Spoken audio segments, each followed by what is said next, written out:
Reședința semizeilor 8. Premiul mare în zona galbenă sunt 4 cutii Legendary. Am 2 șanse. În zona roșie 60 de bancnote. Deci miza este mare. Este miza mare.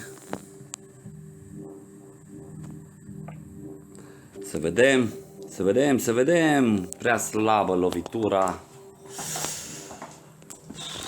Mai am o. Camera se încăpățânează să dispară, dar iată, deci prima lovitură a fost slăbuță și urmează încă o șansă.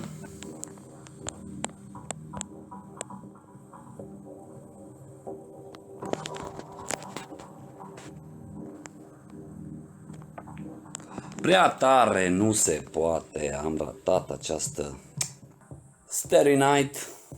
În continuare, un match de Starry Night cu tacul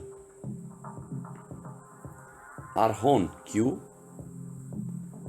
În continuare, da.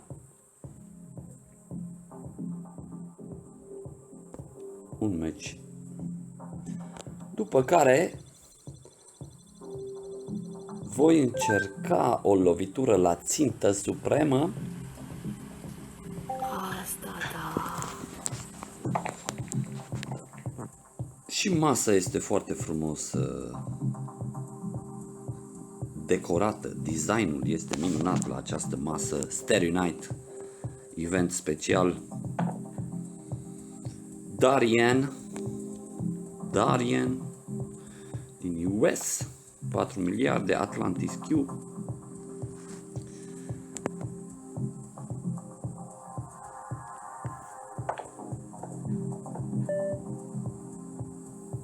Sunt cu bilele pline.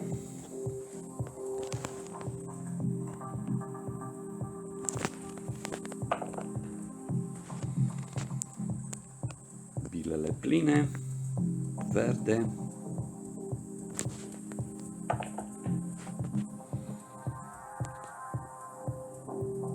Portocaliu, oranj, bila maro, lovitură puternică,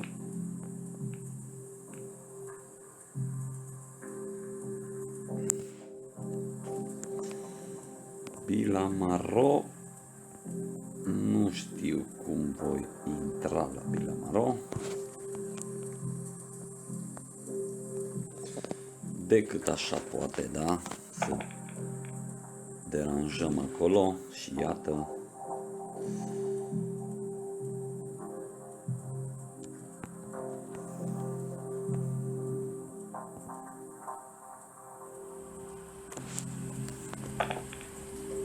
Asta da.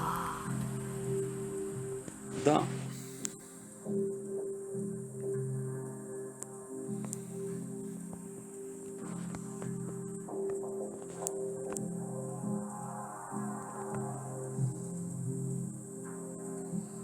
Nu, ba da.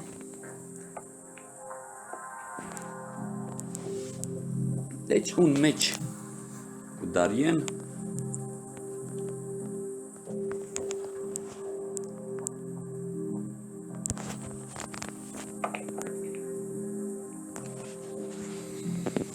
Și să vedem ce am câștigat. Am câștigat 1000, dar nu mă mai interesează win streak-ul de la Streak. Play special. Am 3 lovituri de Lucky Shot. Loviturile de Lucky Shot presupun că am noroc să, iată, pentru 5 bancnote să lovesc bila galbenă și să ajungă în mijlocul acestei ținte minunate.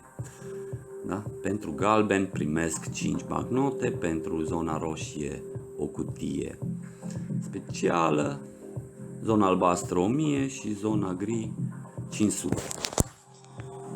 O dată pe zi primesc gratuit acest Lucky Shot, dar vă dați seama că loviturile sunt de așa natură. Trebuie dat foarte încet. Și am trecut, dar da, iată, Lucky Shot în direct, well done! Da, ținta este de așa măsură.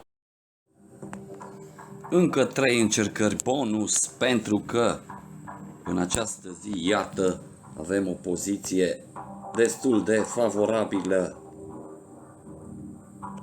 Să mergem la cele 4 cutii. Ah, una s-a dus slabă.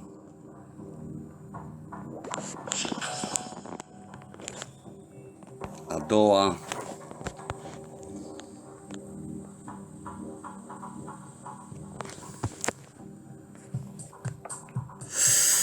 Slabă și a doua, fir ar să fie, și a treia o calibrăm.